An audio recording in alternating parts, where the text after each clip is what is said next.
Hey team, how are you? So this week I'm going to continue my series on sort of the personal side of things. So the last 18 months, year has been really tough for a lot of people. It's been tough for me. I've had a lot of, I won't go into the detail, but I had a lot of personal and professional challenges. I think we all have at different times. And, you know, what I've found is that people at the moment are really valuing support. They're valuing insight about themselves, and they're valuing learning about themselves. So it's kind of, if you think about it, the outside world and the challenges we're facing have driven us within a little bit, in terms of seeking meaning, seeking purpose, and seeking understanding. So without further ado, let's do some of this understanding, and hopefully I can help you make more sense of what you're feeling and thinking right now. So let's just bring this up for you. There we go. So remember, I'm doing a quite a long series here. Let me just move that out of the way so you can see it. Who am I as a personal leader? I'm talking about a model. I talked about a model last week, which I'll show you in a minute. And then this week, I'm talking about the illusion of control. Big topic. So last week, I talked about, you should be thinking about your own model of who you are, but I think of three components. It's kind of a little bit religious, but mind, body, spirit. We're the physical, grounded self. We've got our mind with our emotions and our thinking brain, and then we've got our spirit, which is our sort of higher consciousness, which are the seeds of everything that we are, and then our experiences in life then determine which of those seeds grow into our personality and our character. So we're going to go a little bit deeper into that today, and we're going to talk about another idea, which is the illusion of control. So I think this is really important to get your head around, given the year that's been. So the reason why is because, for many of us, what we learned was that through this year, we weren't in control. There are things that happened outside of our control that really affected us. And we learnt that, that we can't control everything, that sometimes things happen that we have to deal with and respond to. So if we put COVID aside, everyone's like, yeah, thank God, put COVID aside for a while. And we just talk about the normal rhythms of life.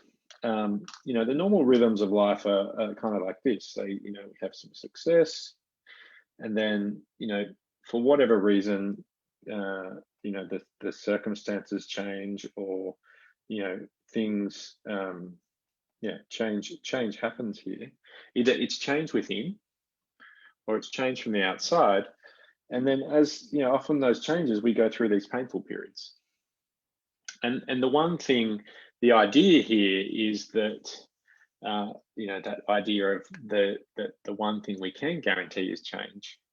And the idea we call that is this idea around impermanence. And so if we, a lot of spiritual teachers talk about this, which is that the true nature of things is that they're always changing. So a lot of us, as we get our heads around impermanence, what do you think the overcorrection is, right? So we've just gone through a successful period, and then we've gone into a painful period, and then we kind of overcorrect. Yeah, what's the overcorrect? Yeah, we overcontract into control, because we realize the nature of the world is to try and, is that everything changes, and so we try and put too many constraints, and they're less accepting.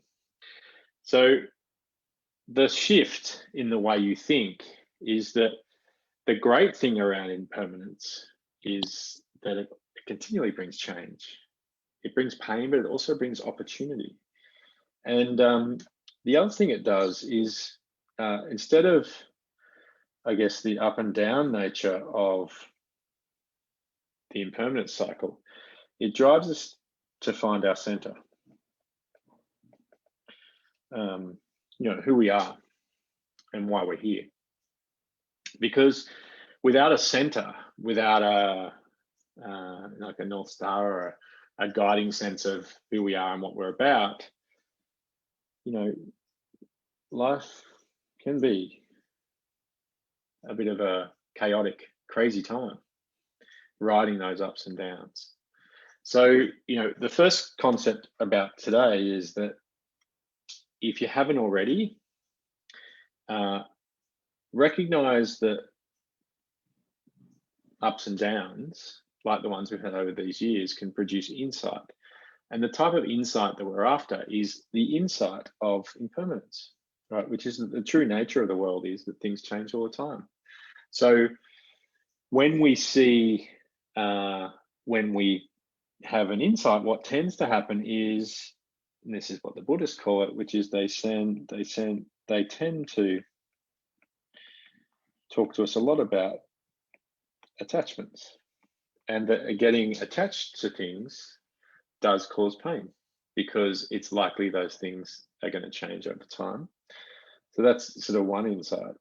And then the second insight is finding out who we truly are. So that self-awareness, those core strengths.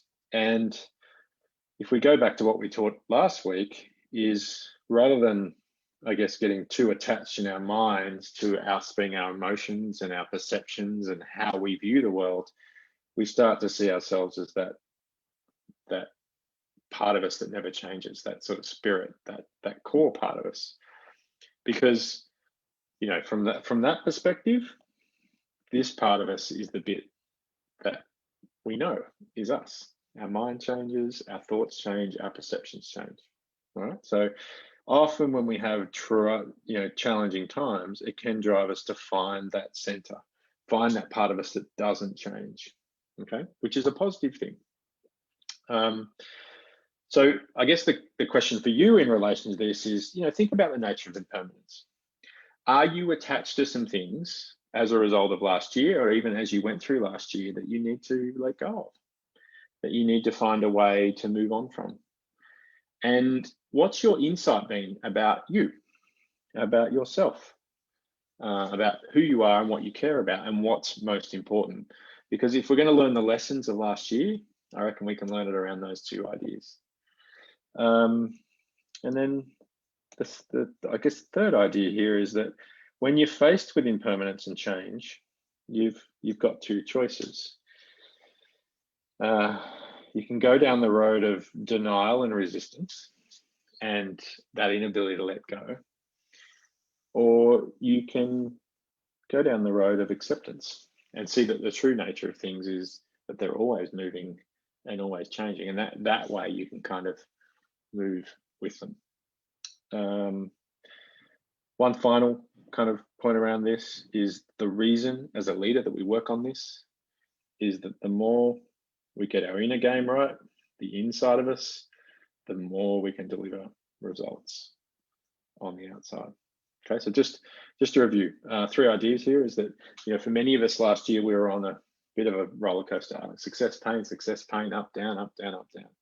And for many of us, we learned that, impermanence is the true nature of things, and those attachments we had were stretched.